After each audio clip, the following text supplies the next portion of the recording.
They will try to survive at the location. There will be no mobile reception or supply in this show.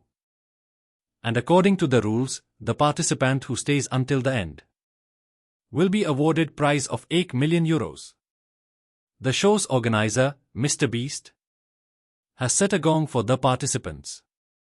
If someone wants to quit in the middle, they just have to ring the gong 3 times. And a helicopter will take them home. On the first day of the survival challenge, the show's host held a warm-up competition so that everyone could get to know each other better. After that, they were divided into 2 groups. At night, they rest in old wooden cabins.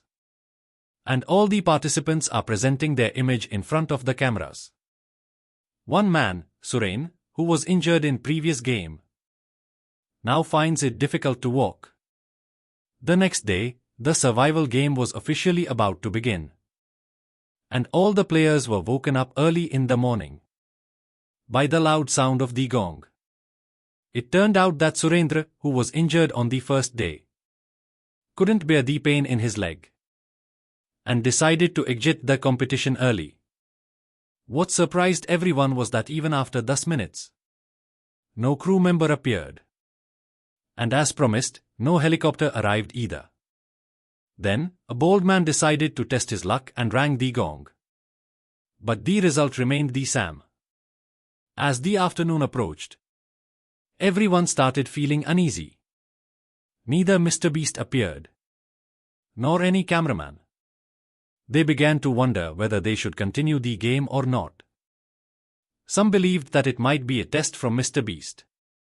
But one blogger felt that they had been tricked. And he decided to take the injured Suren to the main camp to confront the show's host. Another guy, Nikolai, was ready to go with him. But the rest of the group had no option except to wait for them to return. After walking several kilometers, Nikolai and his companion reached the campsite. But they were shocked to find the place completely deserted. There was trash scattered everywhere, which made the blogger think that there must have been more than Charlie's crew members. They couldn't understand how everyone suddenly disappeared. There, Nikolai also noticed bloodstains on the nearby grass. The blogger tried to look ahead, but he stumbled and fell into a deep pit. When he looked around, he was horrified to see dozens of dead bodies. As he climbed out of the grave, a crew member approached him, but was immediately shot. Now the blogger and others began running through the jungle in fear. Although no more gunshots were heard, they constantly felt like someone was following them. At that moment, Nikolai thought they all might get killed along with the injured Suren. So he decided to run alone. But after seeing Suren's eyes, Nikolai didn't abandon his companion. He told Suren to hide in nearby cave and lay down there himself too. They waited there for about half an hour, but no one came looking for them. Because of this, Nikolai quickly ran back and dragged Suren out of the cave. Now they felt that the killer had gone after the blogger. On the other hand, when the blogger thought he had escaped the enemy's pursuit, suddenly someone grabbed him. Some time later, Nikolai returned to the camp with Suren and told everyone that all the crew members had been killed. But most people found this hard to believe and thought that the show's host was playing a prank on them. Here, Suren was angrily cursing at them, while Nikolai said that if they didn't believe him, they could go see for themselves. A man named Sage then decided to go there himself. But as soon as they moved forward, some bandits suddenly emerged from the forest and started firing at them. Seeing this, Nikolai ran swiftly while dodging bullets. But soon they reached a steep slope. At that moment, they had no time to think. So they decided to jump off the slope. There was a river at the bottom, and luckily the bandits didn't follow them. But Nikolai still didn't feel relieved. because the bandits were near their camp. Now, as everyone waited for them, they saw a man enter, followed by the blogger, who had been captured earlier. It was now clear that the blogger was the one who had brought them here. Because of this, everyone quietly gathered in a corner. Then, one of the bandits caught Victoria and made a plan to entertain himself in front of everyone. Seeing this, the others were furious, but couldn't gather the courage to speak. But when the bandit saw a tattoo on Victoria's back, he stopped for a moment. Victoria warned him to stay away from her. Hearing her, he became slightly afraid. And one of his companions warned him that they hadn't come there to have fun. There were many moments when Victoria somehow managed to survive, but when night fell, 3 bandits once again gathered everyone together and came up with a plan. They said one person had to be chosen from among them who would serve the bandits. As everyone remained silent and looked towards the camera, one girl thought it might be a trick by Mr. Beast. But just a second after she spoke, she was shot dead. Seeing this, everyone realized this was not a joke and they were actually facing real bandits. Then one of the bandits grabbed Suren from behind and forced him to choose one girl within 5 seconds. As the countdown ended, Suren chose Masha, who was standing nearby. The moment Masha was grabbed, she got terrified, started trembling, and even wet her pants.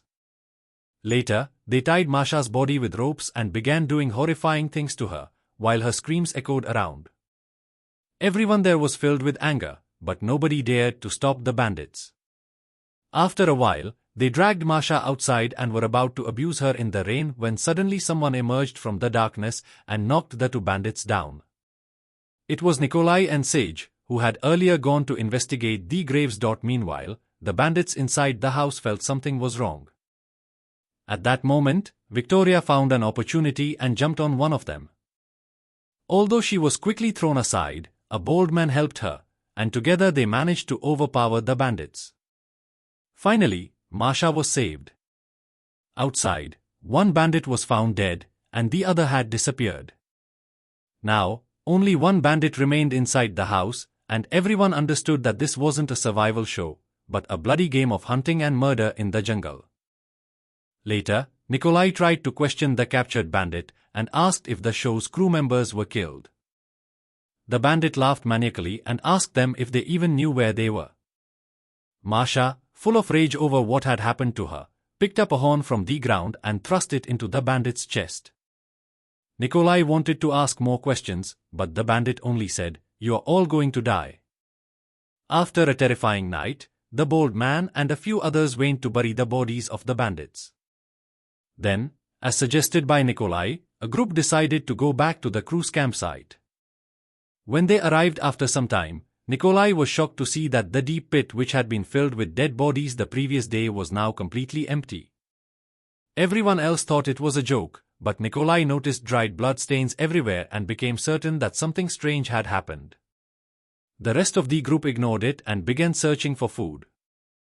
Meanwhile, Victoria slipped away from the group and turned on a computer. When she saw the list of organizers, she gave a strange smile. She then pulled out a USB drive hidden in her necklace and began copying the computer's data. It became clear that participating in this competition was part of her bigger plan. After finishing her task, she turned around and suddenly saw a wild wolf chewing on severed hand. But Victoria slowly reached for a spray can on the table, and just as the wolf leapt at her, she lit the spray with a lighter, creating flames that scared the wolf into running away into the forest. Later, after searching the area, when the group regrouped, they began hearing howls of wild wolves from the jungle, so they decided to first take the supplies back to their camp. There was no time to argue. The most important thing now was to decide their next step. Since one bandit had escaped, there was a possibility he might return with others. They had only 3 old rifles and a limited number of bullets. So, they made the decision to leave the area. They planned to walk along the riverbank, hoping to come across nearby inhabitants. Just then, injured Suren limped into the scene.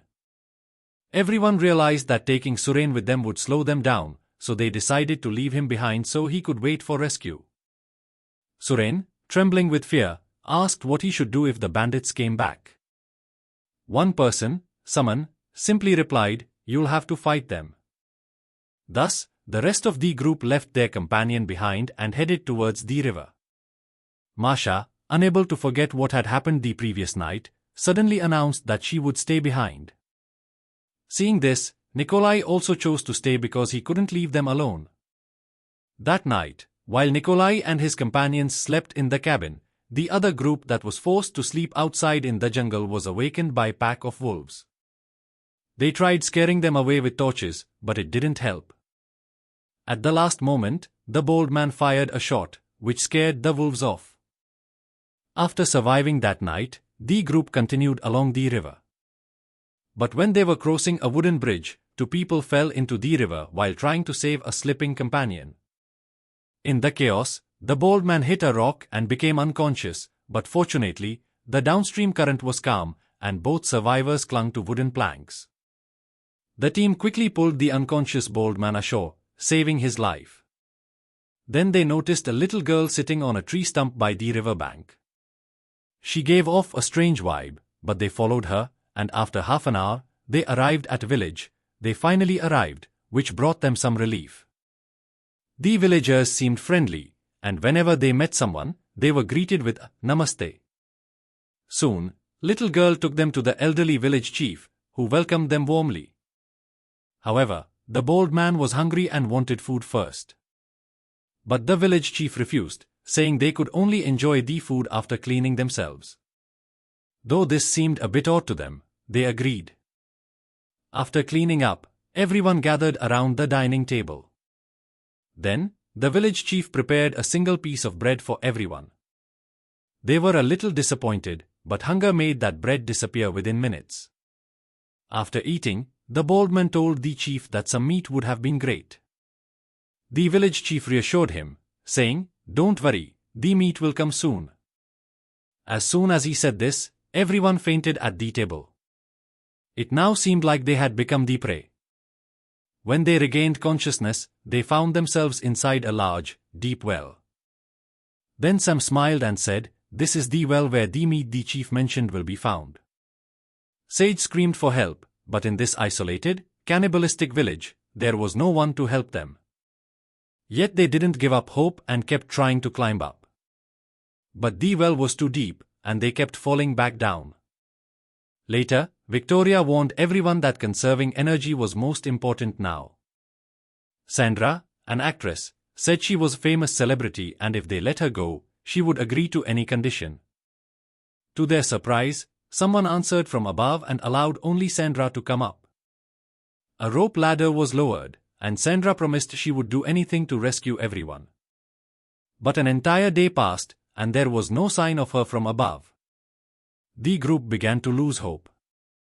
That night, Victoria pulled a fat earthworm from the ground, moistened it with saliva, and put it into her mouth without hesitation. The others had no choice but to endure their hunger. The next morning, the villagers lowered a large iron pot on a rope. The bold man was overjoyed to see it and almost cried. But when they saw golden hair and an iron ring mixed with the meat, everyone backed away in fear. Because they knew these belonged to Sandra. The bold man, oblivious, chewed a piece of meat and insisted that it was pork. Sage, furious at hearing this nonsense, grabbed the iron pot and beat the bold man until his body began to tremble. The scene then shifts to Masha, kind-hearted girl who had previously been a victim of bandits. She had forgiven Suren, who had led her into that danger. It was revealed that Masha was raised in a strict family and had never lived with strangers. One night, while sleeping near a window, she felt someone staring at her. When she looked carefully, it was the same bandit she had once struck with a stone. After that, she kept seeing him repeatedly, day or night. He would always stare at her with angry eyes. Masha began to break down, convinced that he wanted revenge. She started searching for weapons to defend herself. Her companions, surprised, wanted to prove it was all in her head. They took her to the place where the bandit's body was buried. But when they got there, Masha fainted. The corpse was gone. Everyone was stunned.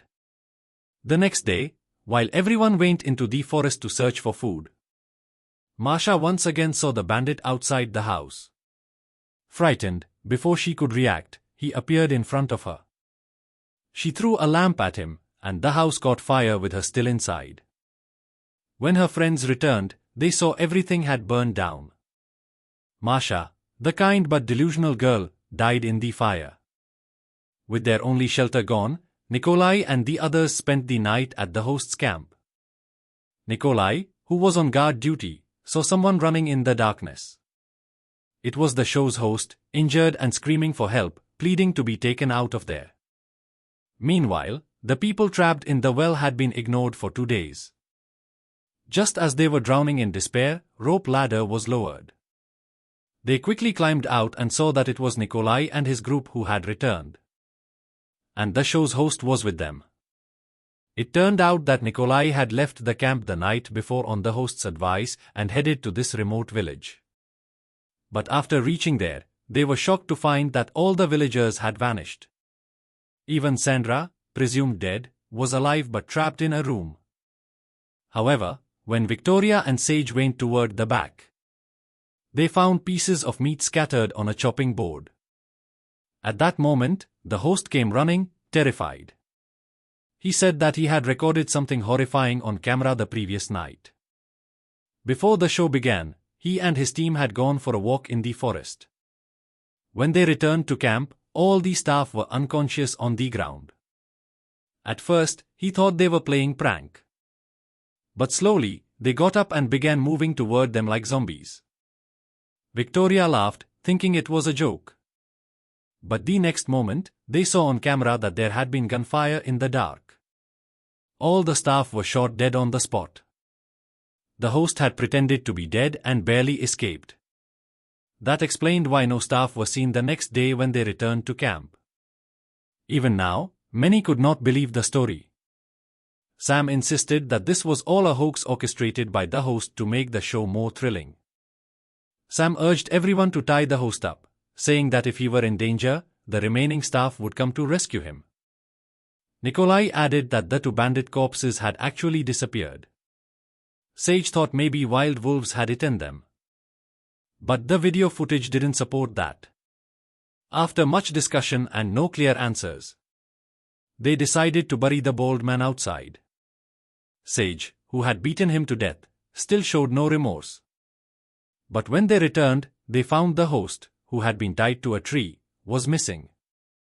There were drag marks on the ground. Nikolai immediately ordered everyone to search by the riverside. There, they only found pieces of the host's body, torn apart. Panic spread among them. They no longer believed it could be prank. Then someone noticed a group of people staring at them from across the river. Their faces were pale yellow. When they threw stones at them, the figures didn't move at all. No one understood what these beings were. But as the figures began to cross the river, they realized they were zombies. With nowhere else to go, they ran into a nearby cabin. Everyone's hearts pounded in terror. Suddenly, a voice yelled from outside, "Duck down!" The next moment, a shower of bullets took down all the zombies. But then a smoke grenade was thrown, and everyone inside passed out. When the cabin door opened, a team of soldiers entered. Later, when Tatya regained consciousness, she saw her friends getting up from their beds. She looked around in confusion and, in the next room, saw a man being pushed into a glass chamber. Without thinking, Tatya tried to find a way out. But both sides of the hallway were lined with cages of monkeys. Just then, an officer came and told her to join her companions. It was revealed that this was a secret research center. The commanding officer, Colonel, explained that this hidden place was a research lab. Recently, scientists had injected a newly discovered virus into a monkey. The monkey stopped moving, appearing dead. But when the scientist touched it, the monkey bit him and came back to life. To ensure safety, the lab released a poisonous gas to kill the virus, the gas was released and quickly spread into the air, reaching several kilometers into the surrounding areas. That very same day, the show's host had arrived in the jungle, and all the staff became infected and soon turned into zombies. To stop the further spread of the virus, the research base had ordered the elimination of all infected individuals. But what happened next was exactly what the host had recorded. As the viral gas spread, the villagers too began turning into zombies. After explaining all this, the colonel suddenly changed the subject and told actress Sandra that there were many fans of hers in the lab who wanted a photo with her. Sandra agreed, while the rest of the group began touring the lab with the colonel. Inside a glass room was a bold zombie, once the scientist who had been bitten by a monkey. Although now brain-dead, he constantly searched for meat. At this point, someone suggested bringing their families there, but the colonel explained that the lab was completely secret and any contact with the outside world was prohibited. To prevent the virus from spreading, the colonel reminded everyone to write will. Seeing Sandra in the isolation room worried everyone. Was the same fate going to befall them? At that moment, the test results were released, revealing only 3 people, Nikolai, Sage, and Elena, were not infected. Everyone was surprised. Soon, some soldiers arrived and began taking these 3 away. To everyone's shock, the rest were also taken to the isolation room with Sandra. It turned out the 3 were actually infected, but the colonel had lied to deceive them into going into isolation. Still, many were not happy with this, especially Tatiana, who had fallen in love with one of them. Suddenly, an alarm went off. The colonel announced that the virus was spreading far more dangerously than expected, and he had decided to evacuate the lab immediately. Everyone went to meet Nikolai and the others one last time. Just as they were about to leave, Suren grabbed weapon. He had decided to stay with Nikolai, just as Nikolai had once stayed with him. Tatiana joined them too. The colonel reminded them that the lab would be permanently sealed. When he saw they refused to leave, he left with the others. Meanwhile, Suren and his group ran toward the isolation room, shot the glass lid to break it, and then dashed toward the main gate. But they were a step too late. The iron door had shut. They tried their best to open it, but it wouldn't budge. Sage realized that the inner and outer doors might be linked. Only when the inner door was closed could the outer one open. Without hesitation, Sage shut the inner door and locked himself inside to save the others. As soon as the inner door closed, the outer iron door opened. The 5 who escaped didn't feel lucky, because their escape had cost a friend's life. But soon they were shocked again when they met Sage alive in the jungle. Seeing him, everyone was overjoyed. It turned out Sage had passed out from the gas in the lab but hadn't died. After regaining consciousness, he found another escape route. No one could believe it, but they assumed this was done deliberately by the show's host to maintain the number of contestants, which the audience liked. As they discussed when the next round of the game would begin, they saw a yellow bus nearby.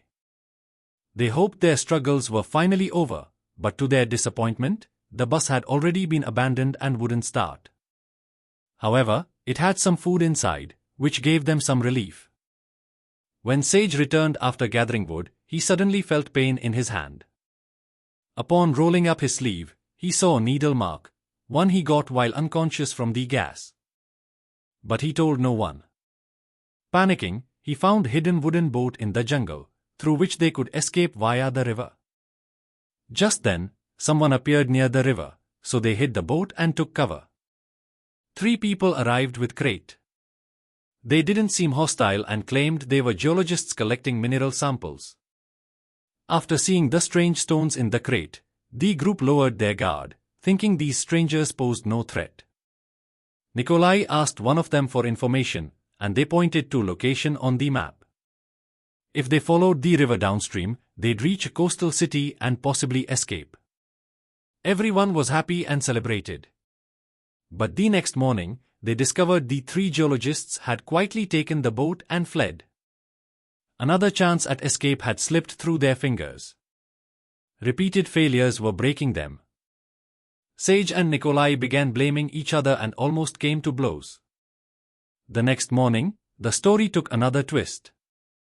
A tribal group arrived. Their chief offered Nikolai a cup of warm tea and invited them all to his tribe. However, Nikolai didn't trust them easily and said they wanted to go to nearby city. The chief agreed to help and offered to take them partway. Then the chief suddenly asked if they had seen 3 thieves who had stolen gold from the tribe. Nikolai immediately realized he was talking about the geologists. Just as he was about to deny it, the chief's people found the broken boat the thieves had left behind, putting everyone in trouble. They couldn't prove their innocence. The chief insisted Nikolai and his group were accomplices and demanded the return of the stolen gold. Saying anything could now lead to death, so Sage quickly claimed he knew the thieves and could recover the gold. The chief decided to give them a chance and took 3 women hostage. Nikolai, Sage, and the limping Surain were ordered to recover the gold. The chief sent his son with them to ensure they didn't escape. But suddenly, Sandra, who was locked in the vehicle, peeked out and said that Surain's leg was injured and he should stay, and she would go instead. After some thought, the chief agreed.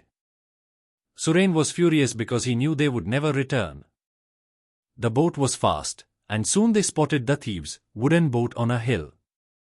They quickly disembarked and began tracking them. In a clearing, they found the thieves resting. Suddenly, the chief's son pointed a gun at Nikolai. It turned out he had visited the city once and was amazed by its colorful lifestyle. He had conspired with the thieves to steal the tribe's gold. Enraged, Nikolai and the others attacked the thieves to retrieve the gold, or else their companions would be killed. Sandra also joined the fight. During the scuffle, Nikolai accidentally fired his gun, hitting Sandra in the shoulder. Sage, seeing this, grew furious, took the weapon from the chief's son, and shot 2 of the thieves without mercy. Nikolai ran into the forest, caught the last thief, and snatched the gold. When he returned to his friends, Sage had changed his mind. He now wanted to take Sandra to a city hospital. The chief's son was now dead, and he was needed for their friend's release. Nikolai didn't want to lose another friend. While talking, Sandra suddenly knocked out Nikolai with a heavy blow. She had a daughter at home and didn't want to die for nothing. Sage and Sandra packed the gold and set off toward the city. After a while, they had to rest. Sage showed a wound on his hand. It was an infection. It turned out his insistence on going to the hospital was partly to get treated. As they descended a slope, Sandra lost her balance and fell. Sage checked her wounds and saw her pain was worse than death. Thinking the only way to free her from suffering was to let go, he held her hand, about to make a terrible choice. Just then, Nikolai arrived and was shocked by what he saw. In rage, Sage grabbed a gun but found it empty. So, the 2 men fought with all their might. Meanwhile, under the colonel's supervision, Victoria and the others still didn't know they were part of the game. As they reached a tunnel, an explosion occurred. When Victoria regained consciousness, she saw bodies being moved. She reunited with her team. Only 1 soldier and a contestant remained. A girl named Marina was missing, and Samya said she might still be alive. Despite their injuries, the team continued and soon reached an abandoned city. The buildings showed signs of burning and looked like they were from the Ek Noche Shunya S. The city was empty, no sign of human life.